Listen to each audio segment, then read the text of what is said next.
Сәлеметсіңдер ме балалар? Түнгі аспанға көз жүгіртіп, сан мыңдаған жұлдыздарды тамашалағандарың бар ма?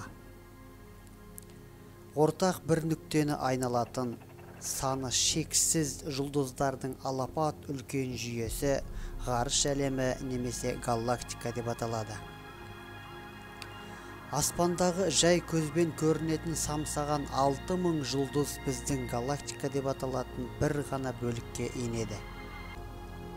Біздің галактикада жай көзге көрінбейтін 2 миллиардтай жұлдыз бар деген болжам жасалады.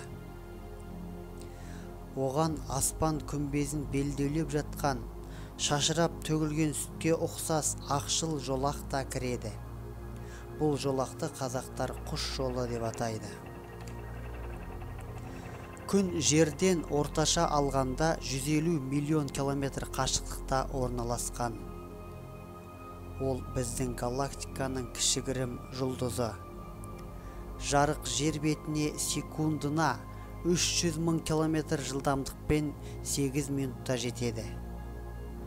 Жарық бір жылда 9 триллион 460 миллиард 528 миллион 405 мың километр жол жүреді.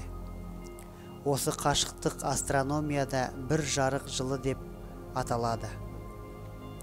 Ғалымдар галактикалардың жасы 12-15 миллиардқа жуық жыл аралығын құрайды деп санайды.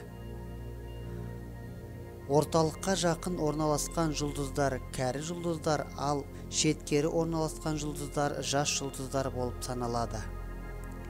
Көптеген жұлдыздарды олардың ғаламшарлары төңіректеп айналып жүреді. Күнді айналатын ғаламшарлар мен денелер толығырақ зерттелген. Олардың қатарына 8 ғаламшар енеді. Күнге ең жақыны Меркурий, екінші Шолпан, одан кейін Жер планетасы, төртінші Марс, бесінші ең алып планета Юпитер деп аталады. Одан кейін Сатурн, Сатурннан кейін Уран, одан кейін Нептун планетасы орналасқан. Сонымен балалар, бүгінгі ғаламшар жайлы сендерге берілетін мәліметтердің реті осындай.